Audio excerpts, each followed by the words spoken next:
कैसे हैं सभी। आशा करती हूँ आप सभी अच्छे होंगे।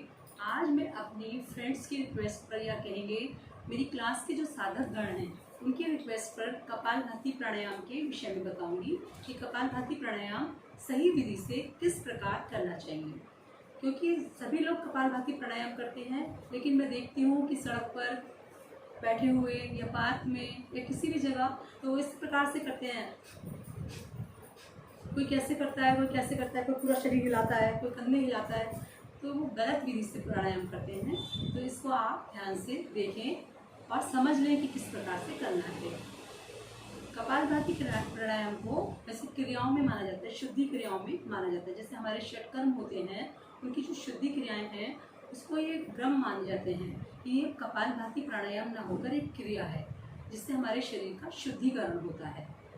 तो ये और बहुत से वैज्ञानिक हैं जो विद्वान हैं, उन्होंने इसको कपालभाति प्राणायाम की श्रेणी में रखा है, किसी ने इसको क्रियाओं की श्रेणी में रखा है। तो वास्तव में ये क्रिया है और जिसे हम प्राणायाम की तरीके से भी कर सकते हैं। तो उसे कैसे करना है, कैसे बैठना है, इस बात का विशेष ध्यान रखना है। तो सर्वप्रथम अपने आसन को देखेंगे, जो हमारा आसन हो स्वच्छ हो, शुद्ध हो बिल्कुल, और हम अपने पैरों को इस प्रकार से पहले सीधा कर लेंगे। सीधे पैरों को इस प्रकार से, जिनके पैरों में दर्द रहता है या घुटनों में दर्द रहता है, वो अपने पैरों को सीधा रखकर भी बैठ सकते हैं। इस प्रकार से दंड आसन में बैठकर भी कपालभाति प्राणायाम कर सकते हैं। मेन है कि आपकी कमर गर्दन सीधी रहनी चाहिए, और दूसरी बात, चेहरे पर प्रसन्नता के भाव होने चाहिए। किसी भी प्रकार का तनाव, कोई भी भाव भंगिमा खराब नहीं होनी चाहिए, बिल्कुल स्वस्थ आपकी भंगिमा होनी चाहिए। फेस की मुद्रा एकदम प्रसन्न मुद्रा में आपको करना है। तो इस प्रकार से आप जो पद्मासन लगा सकते हैं वो पद्मासन में करना सर्वश्रेष्ठ होता है, और जो पद्मासन नहीं लगा पाते हैं वो अर्ध पद्मासन लगाकर भी इस प्राणायाम को कर सकते हैं। तो आपको सहजता से, सरलता से अपना आसन सिद्ध कर कर बैठ जाना है। कपालभाति प्राणायाम करने के लिए मैंने पद्मासन लगा लिया है। दोनों हाथ ज्ञान मुद्रा में रख लेंगे। जिनको वायु के विकार है या इनके शरीर में बहुत ज़्यादा दर्द रहता है, वात उनका बिगड़ रहता है, तो वो इस प्रकार से पहली उंगली को अंगूठे की गद्दी पर रख लेंगे। आप इसमें वायु मुद्रा में भी इस प्राणायाम को कर सकते हैं। जिनकी कमर में दर्द हो जाता है बैठे बैठे, वो कभी ऐसे बैठते हैं, गलत तरीके से बैठते हैं तो कमर में दर्द हो जाता है, तो वो उनकी रीढ़ एकदम सीधी नहीं रहती, सहज नहीं रहती। उन लोगों को क्या करना है, दोनों हथेलियों को अपने घुटनों पर रखना है, अपनी कोहनियों को एकदम सीधा रखना है। बहुत सहजता से, सरलता से इस प्रकार बैठना है। जब आप ऐसे बैठ जाएंगे तो आपको धीरे धीरे सांस को भरना है। धीरे धीरे सांस को भरना है, और अधिक भरना है, भरकर रुकना है। सांस भर लिया है हमने, नीचे से मूलबंद लगा देना है। मूलबंद यानी कि जो हमारे निष्कासित अंग हैं उनको संकोचित कर लेना है, उनको कस के बंद कर लेना है। उद्यान बंद आपका लगा देना है, जालंधर बंद लगा देना है। फिर धीरे धीरे अपनी गर्दन को ऊपर करके, ऊपर के बंद खोल के सिर्फ मूल बंद लगा रहेगा। बारंबार नासिका से सांस को बार बार फेंकना है। जैसे कि आप नाम से ही विदित होता है, कपाल यानी कि मस्तिष्क, मस्तिष्क को भाती यानी चमकाने वाला, मस्तिष्क को चमकाने वाला ये प्राणायाम है। ये हमारे चेहरे को, मस्तिष्क को नहीं, पूरे शरीर के लिए लाभकारी है। ये महाबंद लगाकर जब हम करते हैं इस प्राणायाम को, तो हमारे पूरे शरीर पर यह कार्य करता है। जैसे कि आपका मोटापा है, किसी भी प्रकार की शरीर में गांठें हैं, आपके सिर में दर्द रहता है, आपके पेट में दर्द रहता है, या आपके गठिया, बाय या मोटापा या मधुमेह की समस्या है, 100 से भी अधिक बीमारियों में ये अकेला प्राणायाम ही कार्य करता है। जैसे आपका मोटापा बहुत ज़्यादा है तो आप इसको आधा आधा घंटा करेंगे तो आप धीरे धीरे धीरे धीरे आपका मोटापा कम हो जाएगा।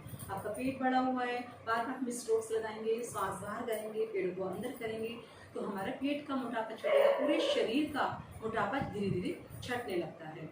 तो आपको समझ आ गया होगा। मैं दोबारा बताती हूँ, आप सांस को भरिए, धीरे धीरे अधिक सांस भर लें, विधि को समझ लें, सही विधि क्या है।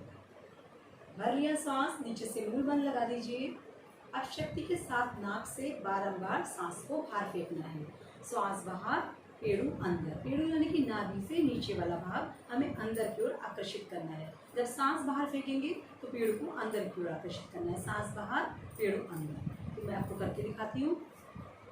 सांस भरा हुआ है, मूल बंद लगा लिया है, नासिका से सांस को फेंकेंगे।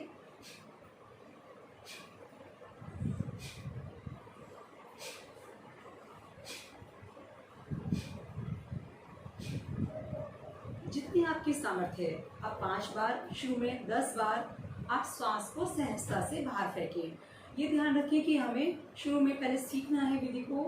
कई बार देखते हैं कि नाक से सांस फेंका नहीं जाता और हम इस तरीके से भरते रहते हैं। कई मैंने साधक देखे हैं अपनी क्लास में भी, जो सांस भरते रहते हैं और हिलते रहते हैं, भरते रहते हैं, मतलब उन्हें पता ही नहीं होता कि हम सांस को कैसे फेंकेंगे।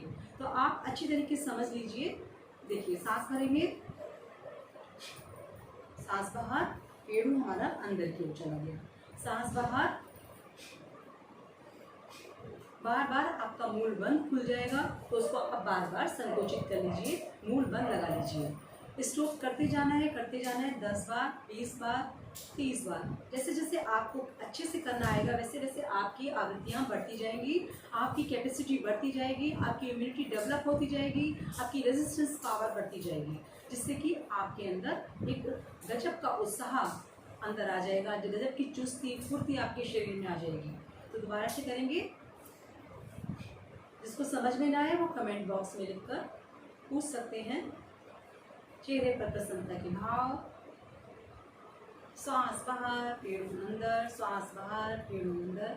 जब हम श्वासों को बाहर कर रहे हैं तो हर स्ट्रोक्स के साथ अपनी एक पॉजिटिव एनर्जी को अपने बूस्ट करना है। वो किस प्रकार से कि जितनी भी मेरी व्याधियां हैं वो सब धीरे धीरे बाहर जा रही हैं। जैसे मैं सांस बाहर कर रही हूँ तो मेरी सारी व्याधियाँ, मेरे मनोविकार जैसे ईर्ष्या, द्वेष, गलानी, वो सब धीरे धीरे बाहर जा रही हैं। आप जितनी सकारात्मक ऊर्जा के साथ प्राणायाम को करेंगे आपको उतना ही अधिक लाभ होगा। तो आप करते जाएंगे। मैं दोबारा से करके दिखाती हूँ।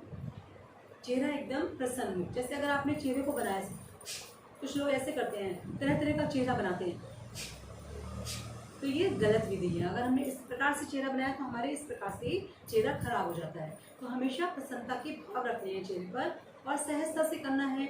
और जब आपको बहुत अच्छे से आ जाएगा तो आप बहुत जल्दी यानी कि 1 सेकंड में 2-3 स्ट्रोक्स भी लगा सकते हैं। लेकिन स्टार्टिंग में आपको 1 सेकंड में 1 ही स्ट्रोक लगाना है।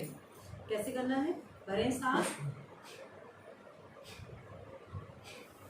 आंखें जब बंद करेंगे, श्वास को बाहर फेंकते जाएंगे तो अपने हृदय चक्र पर यानी कि अनाहत चक्र पर ध्यान केंद्रित कर सकते हैं। इससे हमारा हृदय पुष्ट हो रहा है।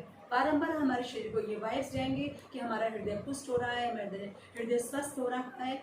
और जब हम ये कर चुकेंगे तो हमारे मस्तिष्क में जैसे दोष है या हमारे सर में दर्द रहता है तो हमें अपने आज्ञा चक्र पर या अपने भ्रमरंध्र यानी कि मनस चक्र पर ध्यान लगाना है और उसको बार बार ये वाइब्स देना है कि मेरा मस्तिष्क स्वस्थ हो रहा है, मस्तिष्क स्वस्थ हो रहा है, पॉजिटिविटी में धारण कर रही हूँ, सारी नेगेटिविटी मेरी बाहर जा रही है। इसको बारंबार कहते जाएंगे और करते जाएंगे।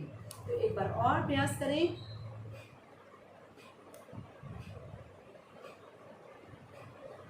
मूल बंद बार बार लगा लेंगे। श्वास बाहर, पेड़ों अंदर, श्वास बाहर, पेड़ों अंदर। सहजता से सरलता से करते जाना है। कपालभाति प्राणायाम। खाने का विशेष ध्यान रखना है कि अगर आप सुबह करते हैं खाली पेट तो सर्वोत्तम है। अगर आप शाम को करते हैं तो कम से कम खाना खाने के 5 घंटे बाद आप इस प्राणायाम को करें। कोई भी भरा पेट इस प्राणायाम को ना करें, क्योंकि बार बार हम स्ट्रोक्स लगाते हैं, उस टाइम हमारा खाना पच रहा होता है तो हमारा ठीक से नहीं हो पाता। इसलिए हमेशा खाना खाने के 5 घंटे बाद आप इस प्राणायाम को करेंगे और चेहरे पर प्रसन्नता के भाव रखेंगे।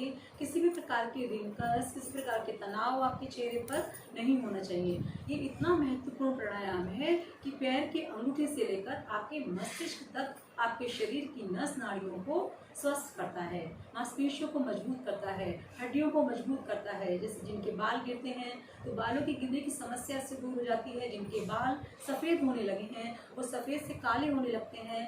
और अगर आपके पैरों में दर्द रहता है तो पैरों का दर्द दूर हो जाएगा। आपकी रीढ़ में दर्द रहता है तो वह दर्द दूर हो जाएगा। आपके शरीर में मोटापा है तो धीरे धीरे वो मोटापा भी कम होता चला जाएगा। तो इसलिए इस प्राणायाम का एक लाभ नहीं है, 100 से भी अधिक लाभ हमें इस प्राणायाम से प्राप्त होते हैं, लेकिन आपको सही विधि से करना आना चाहिए। अगर आपको कोई बात समझ में ना आए तो आप कमेंट बॉक्स में लिखकर पूछ सकते हैं। आज के लिए इतना ही। ओम। सभी का बहुत बहुत धन्यवाद। नमस्कार।